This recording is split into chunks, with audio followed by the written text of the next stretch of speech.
আঙ্গর দাদা তো ফুটবল খেলতো, প্রতি ম্যাচে 35টা 40টা গোল হইতো, কিন্তু আঙ্গর দাদির লগে পাইতো না।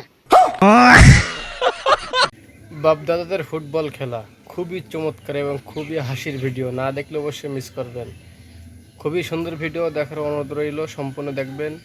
ভালো লাগলে ভিডিওটি লাইক দিয়ে দেবেন। চ্যানেলে প্রথম হয়ে থাকলে অবশ্যই চ্যানেলটি সাবস্ক্রাইব করে পাশে থাকবেন। তো বন্ধুরা চলেন নাসা বিনোদনের ভিডিওটি দেখে আসি।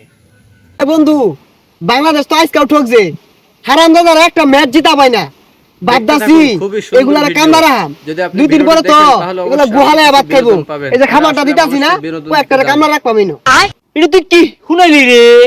হ্যাঁ, খেল খেলছে আঙ্গর দাদারা, এইরকম বড় ক্রিকেট বল আছে, 3 জনে মিললা মারছে, দাদা এল্লাই বাড়ি মারছে, সীমানা পার হইয়া আর 2 গ্রাম পার হয়ে গেছে গা। আর ওখানে রে খেল খেলে শেষ করে আসছে রে। তোর দাদা ক্রিকেট খেলতো, আঙ্গর দাদা তো ফুটবল খেলতো, প্রতি ম্যাচে 35টা 40টা গোল হইতো, কিন্তু আঙ্গর দাদির লগে পাইতো না। না মানে আঙ্গর দাদির লগে খেলা পাইছে না। আঙ্গর দাদি একটা খেলোয়াড় আছিল, এই দুমবুলি 20-30 জনের লগে খেলতো। কি শুনাইলি রে?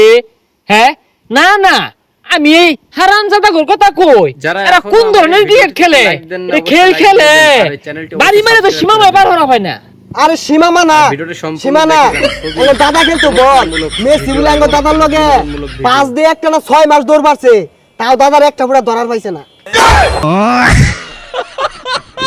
এটা তুই কি শুনাইলি রে?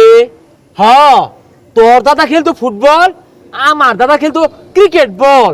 লোয়ার ব্যাট দিয়ে বলে বাড়ি মারতো, লোয়ার ব্যাট বইটা দেখতো গা। কি কস? তোর দাদা এদুম প্লেয়ার আছিল, আঙ্গর দাদাও বেড়া খেলোয়াড় আছিল। একবার আর শট মারছে বল মাদে, বল যায় স্টেডিয়ামের গ্যালারি ভাঙ্গি আসছে। হ্যাঁ, তাহলে তোর দাদা তোর দাদির লগে পাইলো নাকি? আমি বুঝি না, দাদা তো বহুত বড় বড় স্টেডিয়ামে খেলছে, কিন্তু দাদির স্টেডিয়ামে সীমানা খুঁজে পাইছে না। দাদা যেহেতু বিশাল খেলোয়াড় আছি, আমি তো দাদার নাতি, কিছুটা শিখছি। ইংল্যান্ড খেলা হয় না, অন্য আমার লয়ে যায় খেলবার লাগিয়া। আর ইংল্যান্ড সরকার না, ছোটখাটো খেলা হইলে আমার ডাক দেওয়া ছাড়া খেলা শুরুই করে না, ওই খেলাটাই খেলি আমি। হ, আঙ্গর দাদা আমার যাইতে শুনে শিখাইতে হয়ে গেছে। কইলো, নাতিন দেখ, আমি তো বেড়া খেলোয়াড় আছিলাম, তোর তো ওল লাগবো। পরে আমি মোটামুটি এখন বালাই খেলি। ওই যে এমবাপ্পির বদলে ওইদিকে ফাইনাল খেলাটা আমার তুলবার চাইছিল। আমারও না, ও বিরাট কোহলি আছে না, আর পাকিস্তানের যে রাশেদ খান আছে, এরা বুদ্ধি পরামর্শ নেয়।